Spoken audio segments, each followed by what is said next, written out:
Buenas noches, vamos a comenzar con la clase. Nos toca el capítulo de insuficiencia cardíaca. Ustedes ya han visto lo que vendría a ser insuficiencia coronaria y ahora vamos a hablar un poco de los momentos en el cual el médico tiene que intervenir en el tratamiento de la insuficiencia cardíaca. Todos ustedes van a dominar poco a poco la fisiopatología en cardiología. No se sabe que los eventos en cardiología se encadenan en dos cosas: patologías eléctricas y patologías hemodinámicas. Básicamente vamos a hablar hoy día de una patología hemodinámica que es la insuficiencia cardíaca. Si a ustedes les viene una pregunta de examen acerca de insuficiencia cardíaca y les dicen cuáles son las causas que la ocasionan, en orden de frecuencia son cardiopatía isquémica, hipertensión arterial y valvulopatías. Cuando uno define la insuficiencia cardíaca, tiene que definirla como un evento, en este caso un evento patológico, de gasto cardíaco insuficiente para las necesidades metabólicas del organismo, o que lo consiga con presiones que pueden producir síntomas por congestión retrógrada. Inicialmente, cuando uno define insuficiencia cardíaca, es un poco complejo poder clasificarla. Tenemos varios tipos de clasificación. Según el gasto cardíaco, puede ser de alto gasto o bajo gasto. Según el momento del ciclo cardíaco, sistólico o diastólico, según si es del lado izquierdo o del lado derecho. En este caso, tenemos un gráfico que va un poco a simplificar la fisiopatología del mismo. Entonces, el evento etiológico, cual sea la causa, daña al miocito. El miocito va, debido a ese daño, a ofertar poco gasto cardíaco. Ese poco gasto cardíaco, o en todo caso, la afectación diastólica, que hace de que el miocito no pueda llenar o perfundirse mejor, porque acuérdense que el corazón se perfunde en diástole, por una u otra causa se va a ver el daño miocárdico. Entonces, daño miocárdico va a ocasionar que haya un poco gasto y una disminución, una hipoperfusión distal. La hipoperfusión distal va a hacer de que el cuerpo llore, sufra por ese oxígeno que no llega. Entonces, el cuerpo hace 4 mecanismos para compensar este poco flujo distal. Aplica el famoso RESA. RESA, que son la abreviatura de 4 letras que simplifican 4 eventos fisiopatológicos. La R, lo que vendría a ser el sistema renina-angiotensina-aldosterona, que va a compensar. La E, la endotelina. La S, todo el sistema simpático. Y la A, de la hormona antidiurética. Estos 4 mecanismos compensan y hacen de que el corazón, a pesar de ser insuficiente, logre llevar lo necesario a todos los tejidos. Estos 4 eventos son los que terminan desencadenando toda la clínica de un círculo vicioso. Los fármacos que se usan en la insuficiencia cardíaca atacan estos 4 puntos. Entonces, al hacer menos perfusión distal, ocasionan una clínica de síntomas anterógrados. En cambio, luego de que se va estableciendo este círculo vicioso con estos 4 eventos fisiopatológicos compensadores, a la larga va habiendo una sintomatología retrógrada. ¿Y esto por qué? Porque a la larga tiende el cuerpo a aumentar la poscarga. Al aumentar la poscarga va a haber daño miocárdico, va a haber una mala relajación diastólica y lógicamente va a haber síntomas retrógrados, donde hay afectación pulmonar en primera circunstancia, luego la afectación del lado derecho, asociándose a un cor pulmonar, o sea, una insuficiencia cardíaca derecha debido a una hipertensión pulmonar, y luego todo el síntoma congestivo que está antes del corazón. Hablamos de patología hepática y todo el proceso de edematización de todo el drenaje venoso que normalmente da en el corazón derecho. Entonces, siempre que nosotros definamos insuficiencia cardíaca, tenemos que definir, según la clasificación, el tipo. Hemos hablado del gasto de insuficiencia cardíaca de gasto alto y gasto bajo. Primero vamos a mencionar cuáles patologías hacen insuficiencia cardíaca de gasto alto. Luego vamos a hablar si la insuficiencia se da en sístole o diástole, cuál es la diferencia de ambas. Y luego si es del lado izquierdo o derecho. Lógicamente más frecuente es del lado izquierdo y tiende a repercutir luego al lado derecho. Cuando nosotros vemos los síntomas retrógrados, como en el gráfico, van a ver nosotros que las presiones van a ir aumentando. Aumentan de tal manera que termina en una vasoconstricción arteriolar pulmonar y esto desencadena una falla cardíaca derecha. Cuando nosotros vemos que todos los eventos que desencadenan la insuficiencia cardíaca, nosotros tenemos que definir la insuficiencia cardíaca sistólica o diastólica. Cuando ustedes pasen una ronda clínica, un médico le va a decir a ustedes qué estás tratando. Un paciente con insuficiencia cardíaca y te va a preguntar, ¿la insuficiencia es sistólica o es diastólica? Más que te pregunte si es de alto o bajo gasto o si es derecha o izquierda, te va a preguntar si es sistólica o diastólica, porque es diferente el mecanismo y es diferente el tratamiento. Entonces, ¿cuál de las dos es más frecuente? La más frecuente de los dos tipos es la insuficiencia cardíaca a la larga sistólica. Cuando nosotros hacemos una insuficiencia cardíaca diastólica, nosotros vamos a ver que la diferencia de ambas no solamente en su etiología por frecuencia, sino también en la fracción de eyección que permite ver la diferencia de ambas. Cuando nosotros vemos la causa más frecuente de insuficiencia cardíaca sistólica, vamos a ver nosotros que la cardiopatía isquémica es la causa más frecuente. En cambio, cuando vemos una cardiopatía, en este caso una insuficiencia cardíaca diastólica, vemos que la cardiopatía hipertensiva es la causa más frecuente.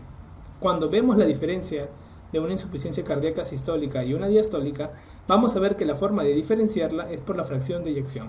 La fracción de eyección se ve disminuida en la insuficiencia cardíaca sistólica y es normal, o el 99% es normal en la diastólica. ¿Ok? Entonces es una forma de diferenciar los dos grupos. Ustedes pueden observar acá en un paciente que tiene una miocardiopatía dilatada. Al tener una miocardiopatía dilatada y este paciente al tener una miocardiopatía restrictiva, vamos a ver nosotros de que la fracción de eyección va a cambiar según el volumen telesistólico y telediastólico, como ustedes van a observar. Es importante recordar que la fracción de eyección normal es mayor de 55%. Entonces, cuando esta sea menor, vamos a hablar de una fracción de eyección baja. Puede ser leve, puede ser moderado, puede ser severo. Por lo tanto, la fracción de eyección es el factor pronóstico más importante en la insuficiencia cardíaca. Va a haber otros parámetros diagnósticos laboratoriales que también van a influenciar en el pronóstico del paciente con insuficiencia cardíaca. Acuérdense de que la insuficiencia cardíaca puede originarse por una falla estructural.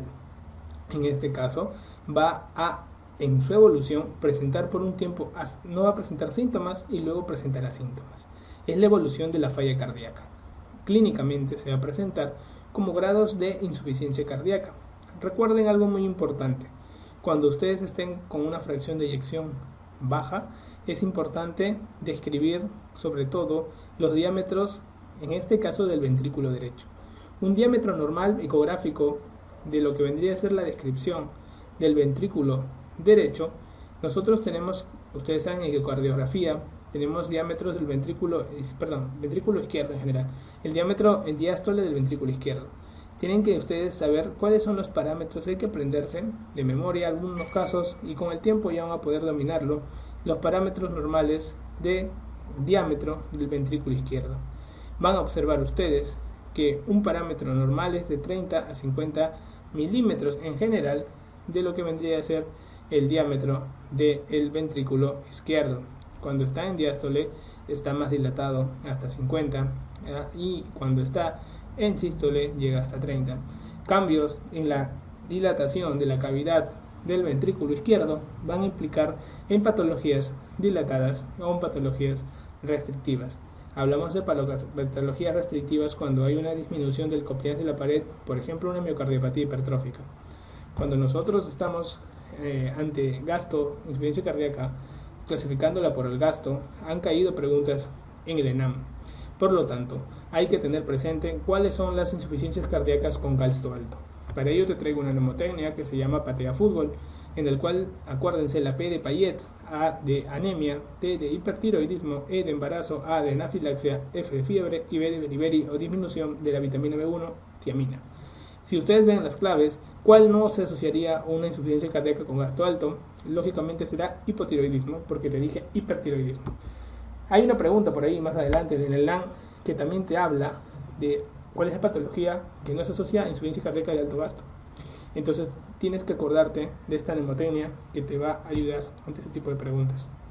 Cuando nosotros vemos en la evolución de la fisiopatología de la insuficiencia cardíaca, vamos a ver que hay sustancias que van a ser desencadenadas en esos 4 factores fisiopatológicos compensadores de la insuficiencia cardíaca. En ese mecanismo de compensación van a ver ustedes que hay un ion que es importante y es pronóstico cuando está muy bajo. Acuérdense que el paciente con insuficiencia cardíaca la mayoría de las veces retiene agua por todos estos mecanismos, y al retener agua hay una dilución de electrolitos. De todos, el que más disminuye y es pronóstico es el sodio. Las hiponatremias, en caso de pacientes con insuficiencia cardíaca, son pronósticas, ya que a mayor hiponatremia generalmente se asocia a un grado más evolutivo de la insuficiencia cardíaca. Por lo tanto, de todas estas sustancias, ¿cuál piensan ustedes que en este caso no estará tan elevada como se espera? Será el sodio. Todas las demás están dentro de este 4 mecanismos que hemos hablado. Dentro de la fracción de eyección, solamente recordar que la diferencia más importante en sistólica y diastólica es la fracción de eyección, disminuida en la sistólica, normal en la diastólica. Pregunta de examen: ¿todas las insuficiencias cardíacas tienen fracción de eyección baja? No, la diastólica no la tiene. Por lo tanto, ya tienes cómo diferenciar una y otra. Recuerda que en la falla diastólica predomina la hipertrofia y que en la falla sistólica predomina la dilatación. La técnica gold estándar que diferencia una y otra, generalmente el gold estándar es la resonancia magnética cardíaca. Por la biodisponibilidad que tenemos en el hospital usamos la ecocardiografía. Si nosotros nos preguntaran un test pronóstico de insuficiencia cardíaca, hablaríamos del péptido natriurético cerebral, el BNP. Entonces, también este puede estar elevado en otras patologías, como la hipertensión pulmonar o algunos síndromes coronarios. Recuerda que la fracción de eyección es el marcador pronóstico más importante. Por lo tanto, cuando ustedes hospitalicen en medicina a un paciente que tenga un BNP, en este caso bajo, vamos a decir nosotros que valores improbables de insuficiencia cardíaca son cuando los valores son menores de 100. En cambio, cuando sean mayores de 400, la insuficiencia cardíaca es probable. Por lo tanto, el BNP tiene dos criterios de decisión médica: es diagnóstico y es pronóstico. Diagnóstico por el valor. Por lo tanto, lo más importante que tienes que recordar es que valores menores de 100 prácticamente descartan insuficiencia cardíaca debido a que tiene un alto valor predictivo negativo, y así se tiene que interpretar el test. En cambio, valores mayores de 400 confieren alta probabilidad, y si pasa incluso de 700 a 800, cuando ya es realmente alto, prácticamente la probabilidad es única. Por lo tanto, cuando hablemos de pronóstico, tenemos que recordar que se asocia a un aumento de la mortalidad. Traduce una gran puesta en marcha de mecanismos compensadores. Y recuerden que tiene una relación casi lineal de valores de BNP con mortalidad global e intrahospitalaria. Es evidente los cortes que uno tiene que tener en los cuartiles que ustedes están observando en el gráfico, en donde la mortalidad va a incrementarse mucho, sobre todo en valores mayores de 2000. Entonces, hay pacientes que se ingresan y tienen más de 2000 de BNP, la mortalidad va a ser mayor durante su hospitalización. Es como el Grace en el caso de la angina inestable. El BNP ayuda mucho. Muchas veces nos han preguntado en el Salud de NAN, el residentado médico, cómo es la clasificación de acuerdo a los criterios de Framingham de insuficiencia cardíaca. Siguen preguntándolo, por lo tanto tenemos que crear algunas mnemotecnias.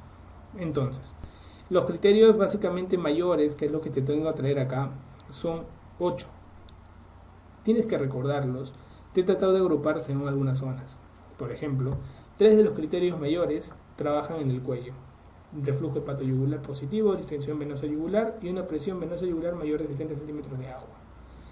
3 de estos valores trabajan a nivel del pulmón: crepitantes, edema agudo del pulmón, disnea paroxística nocturna. Y 2 criterios trabajan en el corazón: cardiomegalia y ritmo galope por tercer ruido. Entonces, de los 8 criterios, se hacen el diagnóstico con 2 mayores, 1 mayor y 2 menores. Si tú ves en las claves 2 mayores, suficiente. ¿Okay? Por lo tanto, lo más preguntado es la disnea paroxística nocturna. Paroxística, ojo, no te hablan de una disnea del esfuerzo, sino paroxística. Entonces, ustedes saben que la clasificación de insuficiencia cardíaca es importante el NIHA. La clasificación que se hace de acuerdo a la insuficiencia cardíaca clase funcional 1, 2, 3, 4. Tienen que recordarlo. Ahora hay una clasificación en la última guía de falla cardíaca, donde lo dividen en falla cardíaca A, B, C y D. Recuerden que A y B no tienen síntomas, C y D sí tienen síntomas, y a partir de B comienza a haber una compatibilidad con daño estructural evidenciado por alguna técnica diagnóstica. Recordar que D ya no se puede hacer nada y solamente nos queda el trasplante cardíaco. Entonces, vamos a recordar un poco estos criterios mayores que han sido preguntados. Hay una mnemotecnia.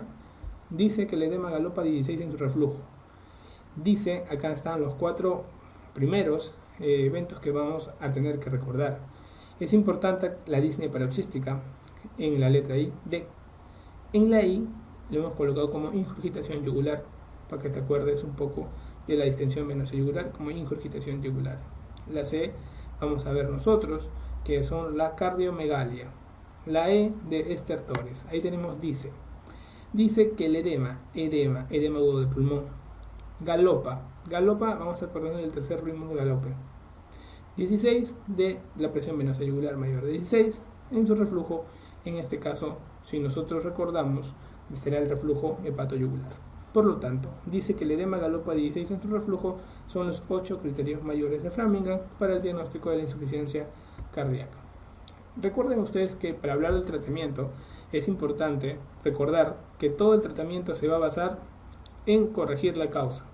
Por lo tanto, nosotros vamos a tratar de no solo corregir la causa, como ustedes ven en la parte de arriba. Si es una cardiopatía isquémica, todo el estudio que ustedes han aprendido en coronariopatías. Si es una hipertensión, manejo de la hipertensión. Si es una valvulopatía, llamarán valvulopatías. Luego de corregir la causa, tenemos que compensar al paciente. Y eso es corregir todos los 4 eventos compensadores, entre comillas, que ayudan al corazón, pero a la larga terminan dañándolo. Entonces, el tratamiento radica en ello. Es importante que el tratamiento es progresivo y uno tiene que tener en cuenta que los trabajos que uno va a realizar como médico son de diferentes escenarios. Primero, recuerden ustedes que el paciente va a tener una disfunción sintomática, se va a descompensar. Causas frecuentes de descompensación son las infecciones, son las arritmias. Hay que tener cuidado en pacientes con insuficiencia cardíaca, es debido a que son los ingresos hospitalarios que van a hacer que el paciente con insuficiencia cardíaca entre al hospital. Luego que lo compensemos médicamente, se va de alta y cuidar que esos eventos no se den. Entonces, la insuficiencia cardíaca ustedes saben que va a evolucionar de manera grave, incluso hasta llegar al trasplante cardíaco a las células madre. Por lo tanto, acuérdense que el trasplante cardíaco en el Perú es muy difícil, pocos casos, por lo tanto, hay que tratar de que el paciente no llegue hasta ese nivel. Entonces, vamos a ver primero fármacos que terminan de prevenir que esto evolucione. ¿Qué fármacos quisiera que te acuerdes que previenen el deterioro? Hay 2 fármacos estudiados en todos los grupos de farmacología cardíaca, sobre todo el capítulo de insuficiencia cardíaca, que previenen el deterioro miocárdico. ¿Cómo te vas a acordar? De IECAS y beta bloqueantes. Acuérdate la I de IECAS, insuficiente, y la B de beta bloqueantes, el BOVI, insuficiente BOVI. Acuérdate la I y la B, que son los 2 grupos farmacológicos que previenen el deterioro cardíaco. Son parte del pilar del tratamiento que ya vamos a comentar. Entonces, la pregunta que viene aquí es la siguiente. Pacientes con disfunción ventricular asintomática, ojo, no tiene síntomas. El tratamiento de primera elección es: ¿qué fármaco evita la evolución de la insuficiencia cardíaca en pacientes que ya tienen algún daño en el ventrículo? Entonces, ¿cuál es? De cajón, los IECAS. Los IECAS son fármacos tan beneficiosos que evitan el remodelamiento muscular miocárdico. Eso hace de que permita retrasar la evolución de la insuficiencia cardíaca. Entonces, acuérdense del BIE de la insuficiencia cardíaca. Hay una pirámide, 3 puntos cardinales que van a dar el tratamiento base de la insuficiencia cardíaca: beta bloqueantes, IECAS y espironolactona. Esos 3 van a evitar retrasar y son la base del tratamiento de la insuficiencia cardíaca. Recordar que en los pacientes con insuficiencia cardíaca sistólica, el tratamiento básicamente es el BIE, lo que les he mencionado. El tratamiento recuerda entonces como bien, ¿ok? Bien, el tratamiento es bien. O sea, beta bloqueantes, IECAS, espironolactona. En las claves, cuando veas, eso más va para insuficiencia cardíaca sistólica. La diferencia de ambas entre síntomas y pronóstico no difieren. La diferencia la da la ecografía. Cuando ustedes hablen de una insuficiencia cardíaca diastólica, es más difícil un poco de tratar. ¿Por qué? Porque el corazón se relaja mal. Al relajarse mal, no se llena adecuadamente el ventrículo de sangre. Por lo tanto, el paciente, como no se relaja bien el ventrículo, se llena mal de sangre, oferta un menor gasto cardíaco a la larga. Entonces, el tratamiento de la insuficiencia cardíaca diastólica, ¿en qué se basa? El tratamiento, acuérdate, BAT. Si el de la sistólica es bien, el de la diastólica es BAT. ¿Por qué? Beta bloqueantes en la cabeza van a ayudar a relajar ese músculo mal relajado, valga la redundancia, que se da por el cuadro de la insuficiencia cardíaca diastólica. La A, vamos a ver nosotros que con el tiempo vamos a tener que utilizar los antagonistas de calcio para ayudar en algo a relajar ese músculo. Y la D, diuréticos, pero con mucho cuidado. Con mucho cuidado usar los diuréticos porque nos puede dar una mala pasada y terminamos enfriando al paciente. Entonces, cuando a ti te pregunten como médico cómo tratar la insuficiencia cardíaca sistólica, la vas a tratar como te vamos a enseñar. Pero como nadie pregunta cómo tratar la insuficiencia cardíaca diastólica, te vas a acordar de los 4 pilares del tratamiento de la insuficiencia cardíaca diastólica. Para ello, como tú sabes que el corazón tiene que tener un buen tiempo para llenarse de sangre el ventrículo, tienes que hacer que el ritmo sea sinusal. O sea, tratas la arritmia. Tienes que permitir que haga una buena diástole para ello. Por lo tanto, relajas el corazón. Tienes que tener relajado al músculo miocárdico, que haga una adecuada diástole. Y eso lo vas a ir viendo con la ecocardiografía. Y el uso de diuréticos con mucho cuidado para evitar empeorar la clínica del paciente. Entonces, cuando uno estudia la insuficiencia cardíaca y quiere tratarla, ve todas las guías, muchas veces tiene algunos efectos terapéuticos de recomendación. Medidas generales, tratando la causa, hemos dicho que es importante, sea la isquémica o valvulopatía o hipertensiva. Dieta pobre en sal, menor de 5 gramos al día. Ejercicio regular, si no está descompensado. Si está descompensado no lo vas a hacer correr porque lo matas. Y tienes que tratar de vacunar a todos estos pacientes, sobre todo porque están muy endebles a poder sufrir enfermedades infecciosas, sobre todo neumonía por neumococo y la gripe. Darle vacuna antineumocócica y antigripal. Esa es como medida general lo que hace un médico. El médico general que está evaluando a un paciente ve esas cosas. Luego, cuando el cardiólogo lo maneja, él trata de darle medicina de compensación. Primero, si está encharcado, está en la UCI tirado con los pulmones llenos de agua, elimina el líquido dándole diuréticos. Básicamente, los diuréticos que aumentan la sobrevida son los ahorradores de potasio como el espironolactona. Los de ASA no aumentan la sobrevida como la furosemida, pero sirven para desencharcar al paciente. Tienen que irse asociando, recordando estas palabras, porque así al fin y al cabo es como lo manejamos. Vamos a tratar de prevenir más de lo que está dañado ese pobre corazón. Le vamos a dar la base de la pirámide, que son los IECAs, beta bloqueantes y en este caso la aldosterona, ¿no? Antialdosterónicos, ¿ok? Entonces la espironolactona nos va a ayudar. Entonces la espironolactona, básicamente, con los beta bloqueantes y los IECAs, van a ser pilar fundamental para el tratamiento. Luego que tenemos el corazón menos dañado, estamos previniendo, pobrecito, estamos sanándolo con su tratamiento triple, que gracias a ese tratamiento triple permite bloquear los 4 grandes descompensadores. Por ejemplo, la renina, angiotensina 2, el bloqueo de ambas, ¿con qué fármaco lo darías en general? El famoso RAS.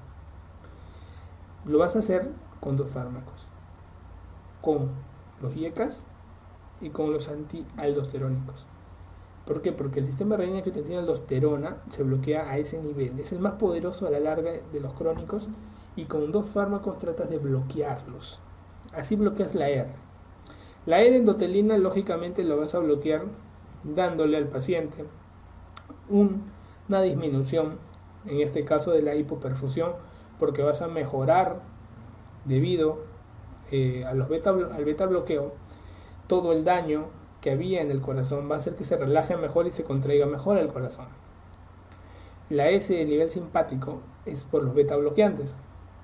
La A de antidiurética, al tratar de compensar el corazón, va a tener una mejor perfusión renal y va a haber menos secreción de hormona antidiurética debido a que una buena concentración de la osmolaridad que se va a tratar de equilibrar va a hacer que disminuya la secreción de antidiurética.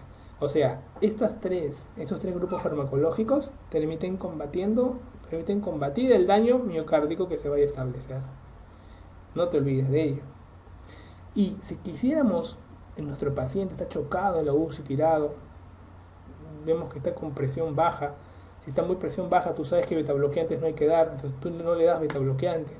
Estás que le das solamente un YECA, tiene fracción de eyección menos de 40, le estás dando una espironolactona. Está encharcado con crépito, le estás dando un diurético, en este caso una furosemida. ¿Cómo haces para mejorar la perfusión de ese paciente? Se va a morir. Tienes que aumentar la contractilidad. ¿Cómo lo aumentamos? Si el paciente está en estado muy deprimida la fracción de eyección, tenemos que ayudarlo. Tenemos la dopamina, tenemos la dobutamina. Y en caso de que el paciente tenga fibrilación auricular asociada a la insuficiencia cardíaca descompensada, le podemos dar un cachito de digoxina. Entonces, le podemos dar su digoxina en caso solamente si hay fibrilación auricular. Si no lo hay, olvídatela.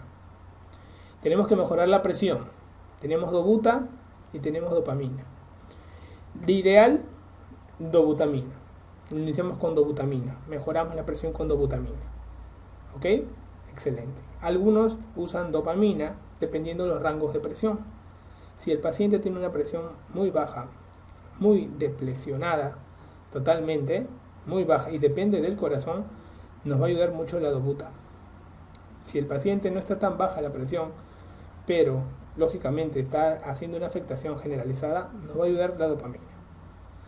Si el paciente ya tiene tratamiento con dobutamina, con dopamina a dosis altas, y a pesar de eso no tiene una buena perfusión miocárdica, está bien descompensado en una falla cardíaca severa y tiene una insuficiencia funcional clase 4, descompensadísimo, que habla y se está cansando, tenemos que darle un fármaco bueno que aumente la contractilidad sin aumentar la concentración de sodio, de calcio verdaderamente, como uno pensaría. Es el levosimendan. Estos fármacos que ayudan a mejorar la permeabilidad del calcio, la sensibilización de los receptores de calcio mejoran, como el levosimendan, ayudan a aumentar la contractilidad. Y yo he visto pacientes que de un día para otro, con levosimendan, que se infunde una sola vez en un día, que te aguanten, porque tú le das un tratamiento un día y te aguanta para 7 días el fármaco, tiene un mecanismo de depósito muy importante, y va a ser como el paciente de un día para otro está sentado comiendo, y el corazón está que le resiste porque está que se contrae y está que lo manejas. Entonces es increíble. Y sobre todo esos pacientes en quienes usamos levosimendan, pacientes que están esperando cirugía cardíaca, pacientes que están esperando trasplante miocárdico, pacientes que están muy deteriorados y tenemos que sacarlo del cuadro por el cuadro de descompensación que está teniendo. Aparte de todo este cuadro farmacológico que yo te comento, también hay medidas no farmacológicas. Si tiene arritmias difíciles de controlar, podemos usar el DAI, que son los desfibriladores autoimplantables. Si vemos que la falla cardíaca es muy severa, a pesar de todos los fármacos, y tenemos que darle soporte, aunque sea para que aguante la cirugía, le colocamos un balón de contrapulsación intraórtica. También hay asistencias ventriculares que se pueden colocar, y en la falla última total, el trasplante cardíaco. Entonces, así es como manejan los pacientes de insuficiencia cardíaca en las UCI coronarias. Medidas generales: eliminar líquidos, diuréticos, prevenir el daño miocárdico, ya saben con qué, y mejorar la contractilidad. Y ya sabes quiénes ayudan a mejorar la contractilidad y quién, entre comillas, todo el mundo piensa en digoxina, solo cuándo usarla. Esto es importante. Pero yo te conozco y sé que tú quieres algo fácil para recordar los fármacos en la insuficiencia cardíaca. Que te traigo una mnemotecnia que estabas pensando que iba a haber, y sí hay. ¿Qué fármacos en la insuficiencia cardíaca son usados? Te vas a acordar del abecedario: A, B, C, D, E, F, G. Estos fármacos sirven, y te he puesto ahí quienes mejoran la sobrevida. Los betabloqueantes mejoran la sobrevida, el captopril, que es un YECA, mejora la sobrevida, y la espironolactona mejora la sobrevida. Acuérdate del BIE. Entonces vamos a comenzar. La A, la aspirina. Tú dices, pero no me has hablado de aspirina. En ningún momento decía medida aspirina. Lógicamente, la aspirina te va a servir sobre todo cuando la falla de la insuficiencia cardíaca la causa fue por cardiopatía isquémica. Le das aspirina. Ah, ya, entendí ya. B, beta bloqueante. Eso ya lo sabes, está en los fármacos de la insuficiencia cardíaca. C, de captopril, para que te acuerdes de IECA. Mejora la sobrevida. D, de digoxina. Ya sabes cuándo usarlo. Fibrilación auricular entre una falla cardíaca descompensada. E, espironolactona. Mejora la sobrevida. F, de furosemida, diurético. Ya sabes en qué momento utilizarla, desencharcar al paciente. Y GH es básicamente el bloqueo de la hidroximetilglucórico enzima A reductasa. Eso se bloquea con las estatinas. Y las estatinas ayudan a controlar la placa coronaria y esto permite un mejor tratamiento en el paciente que se ha descompensado por insuficiencia cardíaca. Acuérdate que la coronariopatía, que eso que estás dedicado a escuchar 4 clases, es que descompensa mal la insuficiencia cardíaca. Entonces ya sabes una mnemotecnia porque te acuerdas. Dentro del tratamiento, el BOBI, la B, beta bloqueante, es importante. Recuerda que siempre introdúcelo con dosis muy bajas para luego ir subiéndolo. Si la fracción de eyección es muy deprimida, no uses etenolol, sino carvedilol, que es el más estudiado y que tiene un efecto doble. Bloquea alfa y beta, por lo tanto bloquea beta 1, que es en este caso, que permite la contracción y la frecuencia, lo bloqueas y aparte bloqueas el alfa 1, que hace vasoconstricción, lo bloqueas, mejoras al paciente. ¿Ok? Perfecto. Ya sabes tú las contraindicaciones, le hemos hablado en fármacos en cardiología. Dentro de las terapias no farmacológicas, ya sabes, de la resincronización, te hablo un poco del desfibrilador automático implantable, el DAI famoso, que básicamente va a permitir que no se presenten estas arritmias ventriculares, que son una causa importante de muerte en la insuficiencia cardíaca. ¿Ok? Entonces, pacientes con presión de eyección menor de 30 se presentan muy importante el desfibrilador autoimplantable. Recordar que el balón de contrapulsación intraaórtico, también fundamental, que lo hemos visto, sobre todo en el shock refractario, aumentando el gasto cardíaco en 0,5 a 0,7 litros por minuto y teniendo un buen efecto, puede utilizarse sobre todo esperando la cirugía. Un puente al trasplante cardíaco, que vendría a ser, en este caso hay dos tipos de técnica en el trasplante cardíaco, que no te venía en la pregunta de examen, pero tienes que recordar que puede ser un vía auricular o un bicaval. Vamos a unas preguntas de examen. Uno de los siguientes hallazgos no suele existir en el paciente con insuficiencia cardíaca por fracaso diastólico. ¿Cuál de todos no está en el paciente con fracaso diastólico?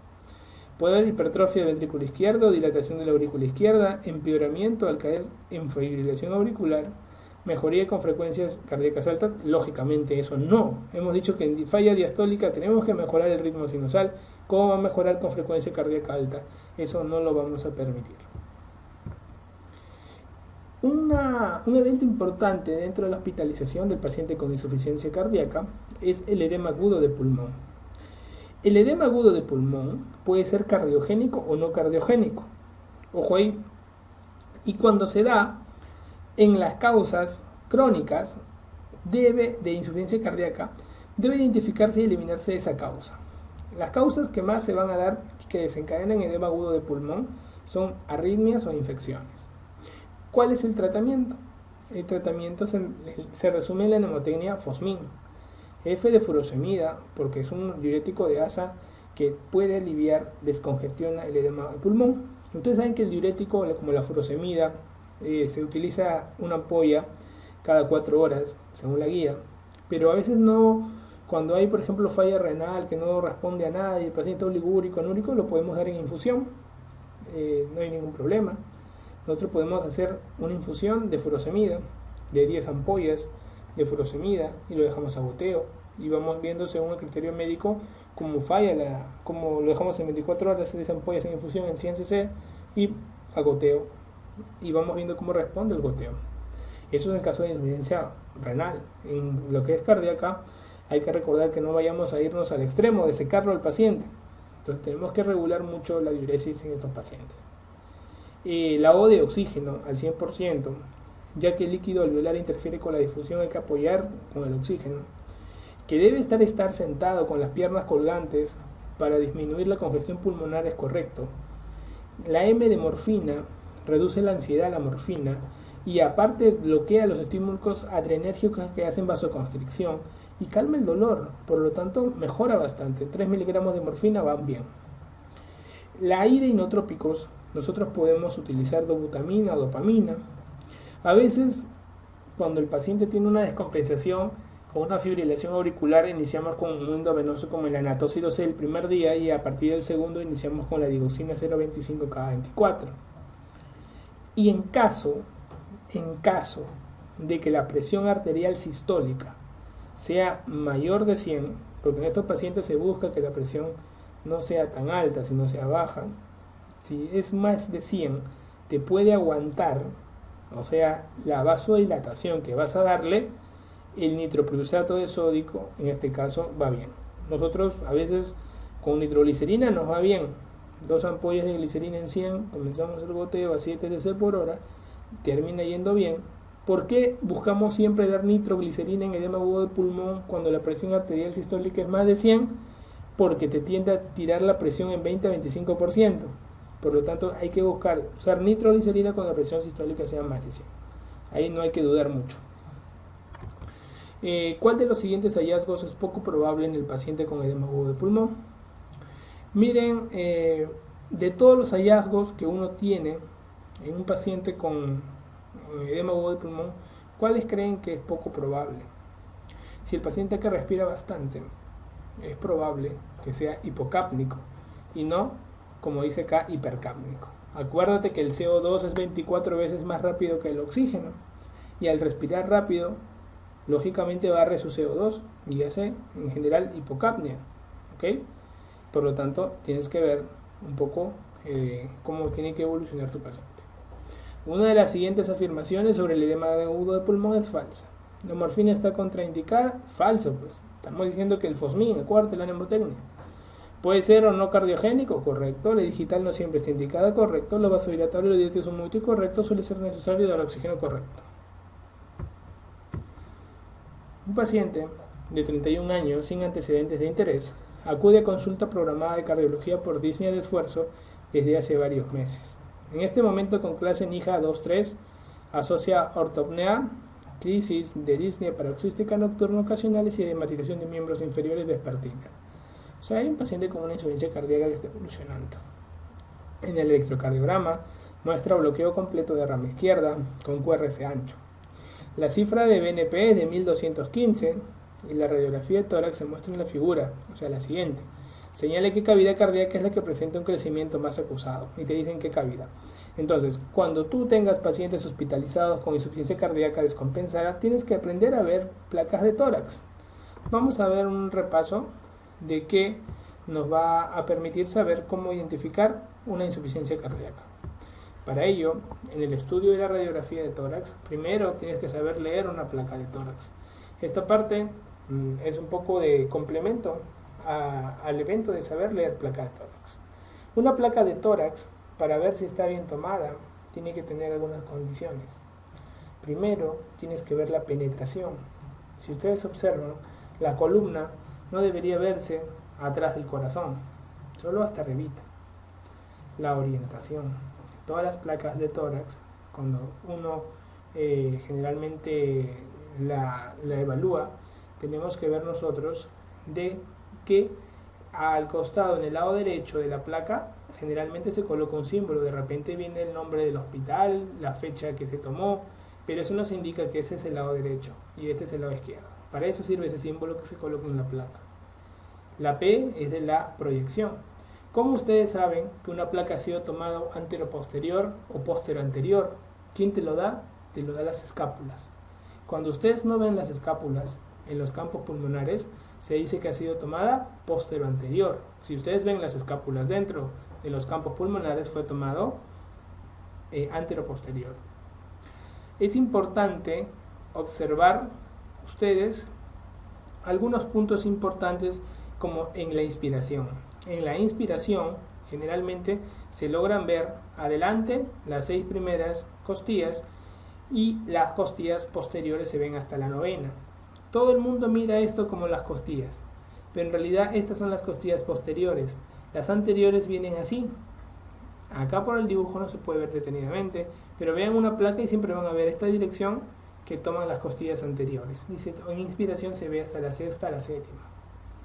Y la rotación. Hay que ver la equidistancia entre las clavículas del centro. Una línea media trazada en el centro de la tráquea, vamos a ver nosotros que la parte proximal de ambas clavículas tiene que ser equidistante. Por lo tanto, te he enseñado 5 características de decir cómo está una placa de tórax bien tomada. Se resume con la mnemotecnia POPIR. Ahora, ¿qué tienes que evaluar en una placa de tórax? Tienes que saber el A, B, C, D, E de evaluar una placa de tórax. Primero tienes que ver el A. El A que te va a ayudar es la vía aérea. Vas a ver vía aérea traqueal, vas a ver bronquios. Esa es la vía aérea, que no haya ningún cuerpo extraño en esa vía aérea. Vas a ver la B, que es el breathing, o sea, vas a ver lo que vendría a ser la parte de los pulmones. Vas a ver la parte de los pulmones. Vas a ver el hilio pulmonar en esa característica. La C de circulation, vas a ver lo que es el corazón, cómo está ubicada y el mediastino básicamente.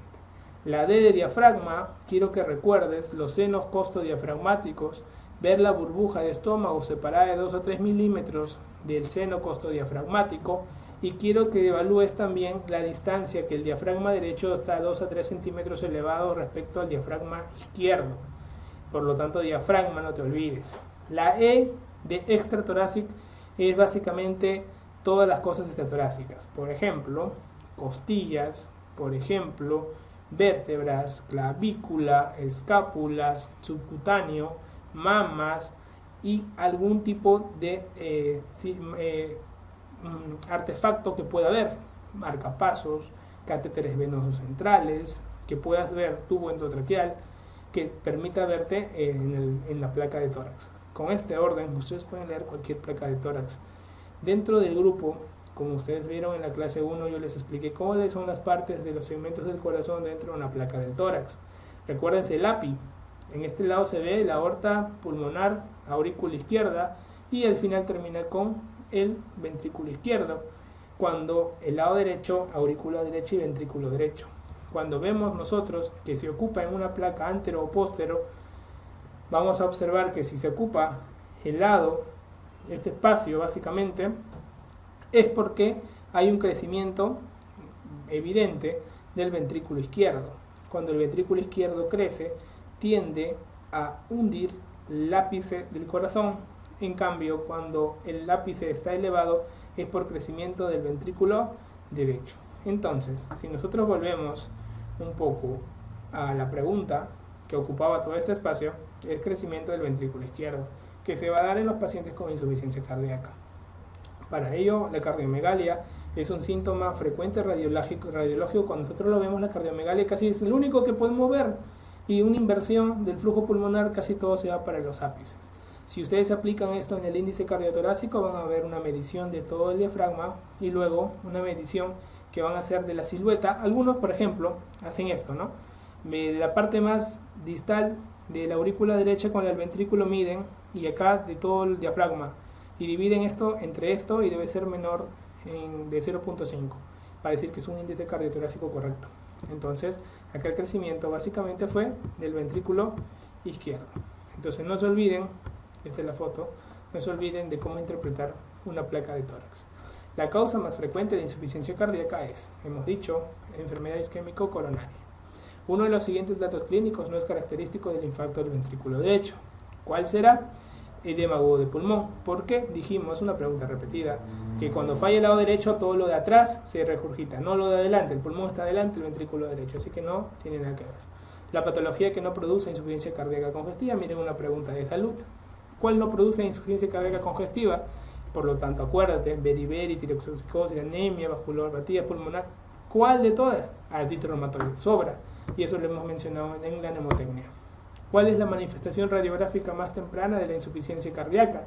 La más temprana, hemos dicho de todas, al final cuando le tomas placa a un paciente, lo que primero que va a hacer es la cardiomegalia. Por lo tanto, eso es importante. ¿Cuál de las siguientes manifestaciones clínicas se encuentra en la insuficiencia cardíaca ventricular izquierda? ¿Cuál de las siguientes se encuentra, pone en la insuficiencia ventricular izquierda? Si tú ves, de todas, casi todas son del lado derecho, excepto ortopnea, que es del lado izquierdo, porque tiene implicación pulmonar. Varón de 45 años, hipertenso, sin antecedente de tabaquismo, ni obesidad, lipis, ecocardiograma, hipertrofia ventricular izquierda. Esa pregunta ya la hemos visto antes. Te la volví a repetir para que te acuerdes de que el enalapril, los IECAS ayudan al remodelamiento cardíaco, por lo tanto es importante en el tratamiento. ¿Cuál de las siguientes acciones corresponde a los diuréticos de ASA? Básicamente los diuréticos de ASA lo que van a hacer es disminuir el flujo, no aumentar, ¿no es cierto?, el flujo urinario, disminuyendo la presión de llenado del ventrículo izquierdo, como es la alternativa. En un paciente con insuficiencia cardíaca, el galope el tercer ruido está relacionado con, básicamente, ¿qué hemos dicho? El tercer ruido, una pregunta de Elena, esa es una clase de la clase 1, si no olvido. El tercer ruido se asociaba a velocidad y volumen, o sea, llenado ventricular rápido o volumen en cantidad. Por lo tanto, como es volumen en cantidad, se ve en la insuficiencia cardíaca, y como es volumen rápido, se puede ver en la anemia, en ejercicio, en cualquier lado, ¿no? En este caso, la clave sería llenado ventricular rápido. La retención de sodio y agua por el riñón en la insuficiencia cardíaca se debe a gasto cardíaco disminuido, flujo sanguíneo real disminuido y fracción de filtración disminuida. Por lo tanto, la clave es la 4. La causa más frecuente de insuficiencia cardíaca derecha, ¿cuáles hemos dicho? Hipertensión pulmonar. ¿Okay? ¿Se dan cuenta? Las preguntas se van viendo fáciles, las de Elena, la de salud, todo lo que hemos mencionado. La patología que no produce insuficiencia cardíaca congestiva, ¿cuál será? Nuevamente se repite, artritis reumatoide. Todas las demás hacen insuficiencia cardíaca congestiva. En la insuficiencia cardíaca congestiva del adulto, ¿cuál es el criterio mayor para el diagnóstico? Entonces tú te vas a acordar, ¿te acuerdas? Dice que el edema, ¿se acuerdan? Bien, para ello te servía. De todas las más preguntadas, disnea paroxística nocturna siempre es la que viene en los exámenes, por lo tanto no quiero que lo olvides. Paciente de 75 años con disnea, tos, edema de miembros inferiores, ingurgitación yugular, crepitantes en el tercio superior de ambos pulmones, pulso irregular de 160 por minuto y en el EKG arritmia completa. Fácil, te están mencionando que es una insuficiencia cardíaca con una fibrilación auricular. ¿Cuál es el fármaco indicado en estos casos? Un digitálico. De todas las alternativas, ahí está el anatócido C, ¿ok? Y la digoxina luego. En algunos lugares a veces no hay el anatócido endovenoso que se coloca, de frente le mandan vía oral la digoxina. No, tienen que compensar bien al paciente, pero en estos casos va a servir bastante. Varón de 70 años con diagnóstico de insuficiencia cardíaca, en tratamiento con digitálicos, diuréticos y IECA. Presenta anorexia, vómitos, entopsia. ¿Cuál es el diagnóstico? Ya hemos visto esto antes, en fármacos, intoxicación digitálica. ¿Cuál de los siguientes fármacos disminuye la mortalidad en la insuficiencia cardíaca de difusión sistólica? Pregunta Elena. De todos, ¿cuál dijimos? Sobre todo los betabloqueantes y sobre todo el carvedilol. La presentación de insuficiencia cardíaca con gasto elevado, taquicardia y anemia se produce por déficit de, ¿ves? Una pregunta Elena, ¿cuál sería? Tiamina. ¿Cuál es el signo de insuficiencia cardíaca que se presenta con menos frecuencia en los lactantes? Ustedes saben que de todo este grupo de cuadro clínico, generalmente es en adultos, pero en niños, en pequeños, puede presentar también. Y básicamente es la dificultad para comer, para beber, para succionar, y hay una agitación que se va a presentar en ellos. Por lo tanto, de todos ellos puede presentar edema, taquicardia, taquipnea, la ansiedad que va a presentar. Pero con menos frecuencia, lógicamente en este grupo de pacientes va a ser la hepatomegalia, que no necesariamente cuando se presenta es un daño sistémico global más avanzado de la insuficiencia cardíaca. ¿Cuál de las siguientes manifestaciones clínicas se encuentra en la insuficiencia ventricular izquierda? ¿Cuál es? La que siempre. Estamos viendo todo este grupo, preguntas repetidas algunas, no es repetidas, sino que se han visto en exámenes de residentado médico que siguen cayendo. ¿Cuál es la manifestación radiográfica más temprana? También el residentado médico y en el ENAM. ¿Se dan cuenta? Hay preguntas que en ambos exámenes se pueden presentar. La causa más frecuente de insuficiencia cardíaca es, lo dijimos, enfermedad isquémica coronaria. Varón de 45 años, con antecedentes, todo igualito, parecido, ecocardiograma, hipertrofia ventricular izquierda. ¿Cuál es la terapia más indicada? IECAS. También pregunta repetida en residentado médico que ha sido preguntada en el ENA. Todos los siguientes pueden llevar a algo a la retención de fluidos en insuficiencia cardíaca excepto. ¿Cuál de todos no aumenta fluidos? ¿Aldosterona, renina, estrógeno y vasopresina? Sí, pero hormona de crecimiento no retiene líquidos en la insuficiencia cardíaca. Todas las siguientes pueden observarse como manifestaciones de sobredosis digitálica, excepto todas las que hemos observado acá se pueden ver, ¿no? Latidos ventriculares prematuros, depresiones del segmento ST, náuseas y vómitos, incremento en la insuficiencia cardíaca, bloqueo cardíaco completo, ¿Cuál de todos estos vemos nosotros que se pueden ver en la intoxicación digitálica? Todos menos, y la cubeta digitálica no hace una depresión, hace una elevación del segmento ST.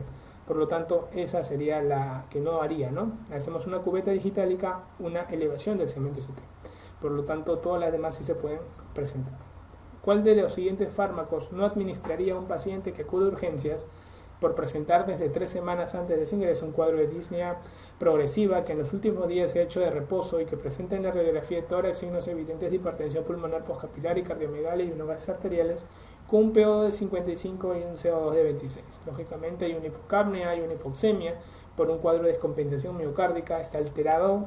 Entonces hay que compensar esa insuficiencia cardíaca, le daremos morfina, por el de pulmón, diuréticos también, nitroglicerina también le daremos, viendo la presión más de 100, INJECAS en algo va a ayudar, los INJECAS acuérdense por la remodelación miocárdica y disminuyendo con la vasodilatación arterial, pero no le vamos a dar betabloqueantes porque está descompensado y empeoraríamos más el cuadro, ¿ok? Betabloqueantes no dar cuando el paciente está descompensado. ¿Cuál de las siguientes patologías causa con mayor frecuencia insuficiencia cardíaca?